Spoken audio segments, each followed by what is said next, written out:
मूलं गुरोपदं मन्त्रमूलं गुरोवाक्यं मोक्षमूलं गुरुर्कृपः गुरुर्ब्रह्मा गुरुर्विष्णु गुरुर्देवो महेश्वरः गुरु साक्षात् परब्रह्म तस्मै श्री गुरुवे अखण्डमण्डलाकारं व्याप्तं येन चराचरं तत्पदं दर्शितं येन तस्मै श्री गुरुवे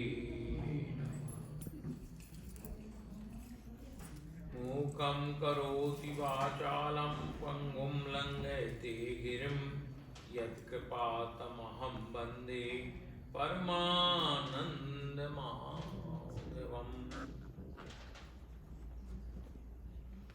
नीलाम्बुजश्यामलकोमलाङ्गं सीतासमारोपितवामभागं पाणौ महाचायकचारुचापं नमामि रामं रघुवंशनाथम् अतुलितबलधामं हेमशैलावदेहं तनुजवनिकृशानुं ज्ञानिनामग्रगण्यं सकलगुणनिधानं वानराणामधीशं रघुपतिप्रियभक्तं वातजातं नमामि गोस्पदीकृतवारीशं मशकीकृतराक्षसं रामायण महामाला रत्नं वन्दे अनलात्मजम् अञ्जनानन्दनं वीरं जानकी शोकनाशनं कपीशमक्षहन्तारं वन्दे लङ्काभयङ्करम् उल्लङ्घ्य सिन्धौ सलिलं सलीलं या शोकवह्निर्जनकात्मजाया आदाय तेनैव ददाहलङ्कां नमामि तं प्राञ्जलिराञ्जनेयम् मनोजवं मारुततुल्यवेगं जितेन्द्रियं बुद्धिमतां वरिष्ठं वातात्मजं वानरयूथमुख्यं श्रीरामदूतं शरणं प्रपद्ये।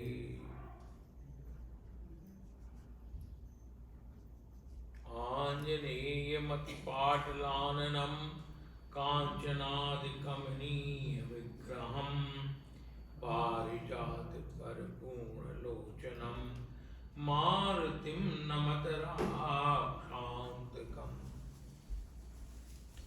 यत्र यत्र रघुनाथकीर्तनं तत्र तत्र कृतमस्तकाञ्जलिं बाष्पवारपरिपूर्णलोचनं मारुतिं नमत राक्षान्तकम् निश्चय प्रेम प्रतीत ते विनय सुनय हनुमान जय के कारण कृपा करो सिद्ध करो हनुमान।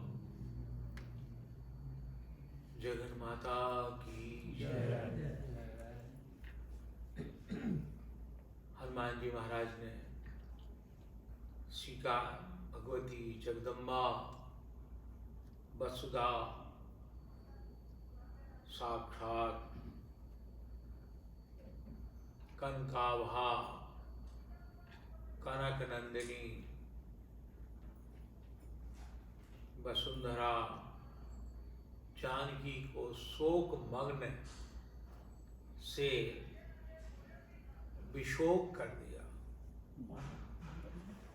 शोक माने होता है, थोड़ा सा हमारी हिंदी संस्कृताइश है, लेकिन समझ में आना चाहिए, कान में जाना चाहिए। तो जो सीता बैठ करके प्रभु का अंतर मन से अपने श्वास में प्रश्वास में उनका ध्यान कर रही हैं, मनन कर रही हैं, चिंतन कर रही हैं। उस योगावस्था में जो सीता की शोकातुर अवस्था है, वो साक्षात रुद्र स्वरूपा हनुमान उनके सामने प्रकट होते हैं और वक्ता हनुमान बन जाते हैं, श्रोता सीता है। कितना वो वातावरण दिव्य है। उस अशोक वाटिका के पक्षी जो कलरव कर रहे थे, भौरे, तितलियां, जीव जंतु जो फूलों में जो सुगंध आ रही थी, हनुमान की वाणी को सुनकर के सब स्थिर हो गए। जैसे भगवान श्री कृष्ण की वेणु को सुनकर के यमुना किनारे गायों ने चारा चरना छूट गया, बछड़े जो दूध पी रहे थे उनका भी छूट गया, उसी तरह से उस लंका में जगत ब्रह्मांड जगत गुरु श्री हनुमान जी महाराज की वाणी जो प्रभु से ओतप्रोत है, जो कुछ भी बोलते हैं वो प्रभु भी उनके हृदय से बोलते हैं। और वो हृदय से बोली हुई वाणी इसलिए कहा गया है कि आज के समय में जो ईश्वर से अपनी तत्परता लगाए हुए है, जो ईश्वर में निमग्न रहता है, जब वो कुछ बोलता है तो निश्चित है उस वातावरण में और सब में बहुत आनंद आता है। यहाँ 11 बजे मतलब अपने मित्रों के साथ जैसे भी आए तो बोले सबसे पहला उनका शब्द था, मंदिर के दरवाजे में घुसे तो स्वामी जी मन में कई तरह के संकल्प विकल्प, कई तरह की बातें थी। घुसते ही क्या तरंगे यहाँ की कि मैं बहुत प्रसन्न हो गया। और आपके प्रेसिडेंट डॉक्टर गोयल थे, बोले थोड़ा 5 मिनट में स्वामी जी के पास ध्यान करूँगा, फिर कुछ वार्ता करूँगा। तो मंदिर का मतलब ही है, हनुमान जी महाराज समझा रहे हैं कि माँ आप जहाँ बैठी हैं वो मंदिर बन गया, ये लंका नहीं रहेगी, ये रावण की नगरी नहीं है। आपके वाइब्रेशन से, आपके श्वास प्रश्वास से जो आपकी दास दासियां यहाँ राक्षसी बनी हैं उनका भी उद्धार हो गया और वातावरण अलग ही बदल गया। बहुत प्रसन्नता से जब सीता किसी का शोक नष्ट हो जाए, शोक जानते हैं, दुख नहीं, दुख बहुत छोटी चीज है।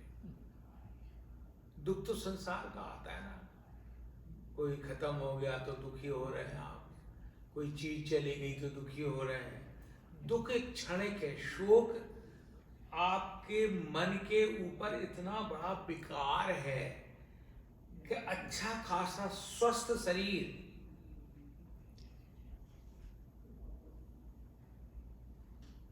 बीमारी से ग्रसित हो जाता है। ये है शोक। जब आदमी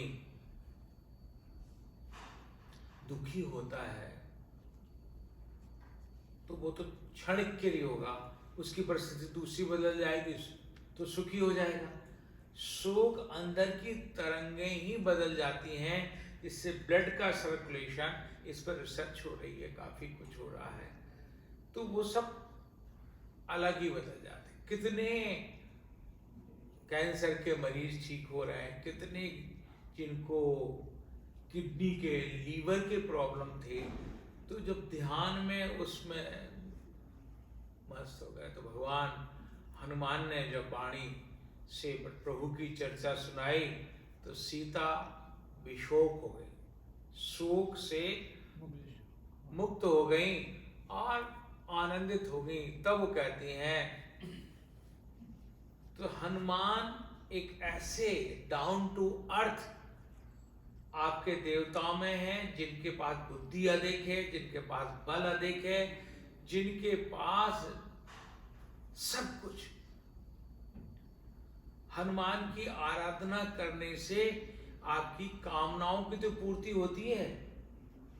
हनुमान श्री विद्या के, जो हमारी 10 विद्याएं हैं, ये देवी भागवत का इस प्रसंग को छोड़ करके हम आगे नहीं जा सकते हैं। तो हनुमान और लक्ष्मण दो राम के साथ हैं। लक्ष्मण श्री विद्या के परम उपासक हैं और हनुमान द्वितीय उपासक हैं। आपको कैसे? जब लक्ष्मण ने कहा, मां प्रभु को आप एक साधारण लीला वाला मत समझिए, वो विराट स्वरूप ब्रह्म स्वरूप हैं, भगवान किसी इस जंगल में आपत्ति में नहीं हो सकते हैं। सीता ने कहा, लक्ष्मण जो आवाज आई है वो प्रभु के स्वर से आई है, और वो स्वर उनका स्वर जानते ना, जो गले से बोलते हैं। आप घर में देखिए ना, जब आपके घर में कोई बैठे, कैसे हैं आप, एक स्वर ये भी है, कैसे हैं आप, और सब ठीक है, देखिए भी। वाणी का प्रभाव इतना घर पर पड़ता है, इतना अधिक पड़ता है, घर के वाइब्रेशन बदल जाते हैं। इसलिए घर वास्तु जब पूजन होता है, आपका गृह प्रवेश होता है, तो वहां पर लक्ष्मी 3 चीजें स्वीकार करती है। पहले तो स्वच्छ प्रिय, सफाई, उससे आपके वाइब्रेशन बहुत चेंज हो जाते हैं, बहुत चेंज। आप वस्त्र साफ पहनिए, आप अच्छा परफ्यूम लगाइए, किसी की चिंता मत कीजिए कि कौन सा परफ्यूम लगाया, क्या हुआ, लोग कहेंगे कैसे कपड़े तुमने दिए। हमसे बहुत से लोग कहते हैं आपके शरीर में सुगंध आती है। मैंने कहा, आपके शरीर से बदबू आ रही क्या, क्यों आप ऐसा कह रहे हो? तो सुगंध का वातावरण है स्वच्छ प्रिय। मंदिर में घुसे, अगरबत्ती, उस सबका शिव मंदिर है, ऐसा होकर के ऐसा प्रवेश से आदमी की तरंगें बदल। हमने देखा है यहाँ लोग आकर के बैठते हैं, उनकी तरंगें ही बदल जाती हैं। बोलो मेहता साहब, ये बैठते हैं आकर के, काफी देर, बहुत आनंद है। तो प्रभु हनुमान जी महाराज की वाणी सुनकर के सीता आनंदित हो गई। तो हनुमान जी महाराज की 3 शक्तियां उनके साथ हैं। हम श्री विद्या पर नहीं जाएंगे, बहुत बड़ा प्रसंग है, 10 महाविद्याएं हैं। पहली माँ अंजना कहती है, अंजना माँ, और कहा कि बेटा तुम आए हो, किसके लिए आए हो? अपने काम के लिए। राम काज तुम करियो, तुमको ईश्वर ने राम काज के लिए यहां भेजा है, और राम काज तुम्हारे रोम रोम में। तो प्रथम मंत्र की दाता कौन है? मां। इसलिए हमारे क्या है, मातृदेवो भव। मां ही संसार से इंट्रोड्यूस करती है। जब बच्चा होश में आता है, ये तुम्हारे पिता, वो जानता है पिता है, अगर उसको पिता का मां दर्शन ना कराए, बात ना कराए, तो वो तो कहे मदालसा ने इसी शर्त पे विवाह किया था। जरा वेदांत में आ जाइए महाराज, देवी भागवत बहुत अध्यात्म को छूती है। मदालसा ने कहा था, मैं विवाह तो करती हूं, लेकिन मैं अपनी संतान का 12 वर्ष तक तुम्हारा चेहरा नहीं देखने दूंगी, और ना मेरे पास आना। तो 12 वर्ष में वो मदालसा ब्रह्म सत्यम जगन मिथ्या तत्वमसि श्वेत केतु सर्वम खलु इदम ब्रह्मो नेह नानास्ति किंचन एकम सद बहुधा विप्रा वदंती। ये कहते हुए उस बेटे को अपने तुम बहुत शुद्ध बुद्ध निशुद्ध हो, तुम्हारा इस शरीर से कोई लेना नहीं है, तुम मोक्ष के लिए यहाँ आए हो। जब ये कहा 12 वर्ष के बाद, जब 12 वर्ष हुए तो पिता को उत्सुकता होती बेटे को देखें। जब वो जाते हैं तो बोले पुत्र, बोले कहा पुत्र, किसका पुत्र? बोले मैं तुम्हारा पिता हूं। बोले कैसे पिता? देखिए 12 साल में बालक। तो हमारी माँ ही सबसे पहले पिता का दर्शन कराती है, फिर संसार को बताती है, चाचा हैं, चाची हैं, ये है, ये परिवार है। संसार दिमाग में कौन भरती है? माँ। अगर वो भजन भर दे तो बच्चा तुरंत ही कहेगा माँ ये सब ठीक है, हम तो भजन करेंगे, हमें नहीं चाहिए संसार। ये माँ के ऊपर बहुत डिपेंड करता है कि वो क्या कह रही है। आज तो माँ है नहीं, मम्मी बन गई। मम्मी जानते ना, बच्चे करके कहते माँ, हाय माँ, हाय पहले लग गई, हरिओम माँ कह दो यार, हाय की जगह हाय पहले बच्चों को गले में पहनाई जाती थी ना। हम अभी भी हाय पहनते हैं, बड़ी लोग हाय लगाते हैं, भजन ही क्यों कर रहा है? ये साधु क्यों बन गया? बड़ा हाय हाय कहते हैं ना, निर्बल को न सताइए जाकी मोटी हाय हाय नहीं, मरी खाल की श्वास से लोह भस्म हो जाए। ये जो आपने, अब तो यहाँ तो भैया बड़ी बड़ी फैक्ट्रियां हो गई, वो तो नहीं, लेकिन 50 साल पहले का वातावरण अभी भी कहीं कहीं गांव में है। एक खाल का वो होता है ना, उससे लोहार वहाँ का जो हाँ फूंक मारता है तो लोहा गर्म होता है, वो भस्म हो जाता है। बोलो आप। इसी तरह से कहते हैं ना, किसी के घर में प्रसन्नता तो मिले लेकिन ये ना कहे ये कहाँ से आ गई, ये बड़ी दुष्टा है, हमको तंग करती है, हाय। और ये हाय आदमी को खा जाती है। कोई घर में बीमारी लग जाती है, परेशानी होती है, और घर अच्छा खासा सीता अच्छे खासे सुख बैठ काम है। आपको मालूम होना चाहिए रावण किसका उपासक है? भगवती का। शिव तो जो माँ का उपासक होता, पिता तो अपने आप ही अपना पर्स खोल देता उसके लिए। अगर माँ कहे कि इसको इतना चाहिए चाहिए, उसमें कोई फिर उसमें नमनच नहीं होता है। तो आप देखें माँ पहली अंजना ने जब ये कहा तो उनके रोम रोम में राम राम राम राम। हनुमान जी के इसके अलावा कुछ करते ही नहीं। और कहा माँ, तब वहां दूसरा प्रयोग किया उन्होंने। मालूम आपको हनुमान जी की दूसरी माँ कौन है? बताओ जरा।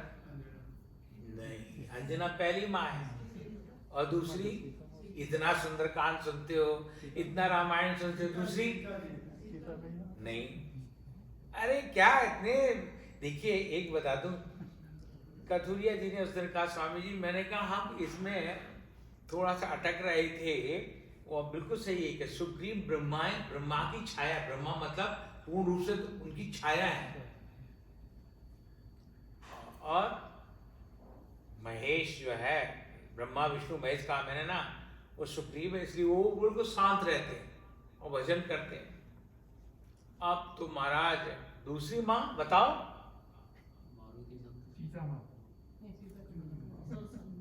हद हो गई भैया। चलो कोई बात नहीं, आप बड़े बिग गेस्ट होता है, अच्छी बात है, बहुत अच्छी बात है। हनुमान जी जब गए लंका को तो कौन से विघ्न के कारण आई? कौन? सुरसा। उस अब तो हम आगे नहीं सुना रहे हैं, अब पूरी रामायण में सुनाओ। एक बता दूं तो अब आप देखिए, उसने जब कहा, हनुमान जी ने कहा कि मां शब्द का प्रयोग किया, वो विघ्न थी।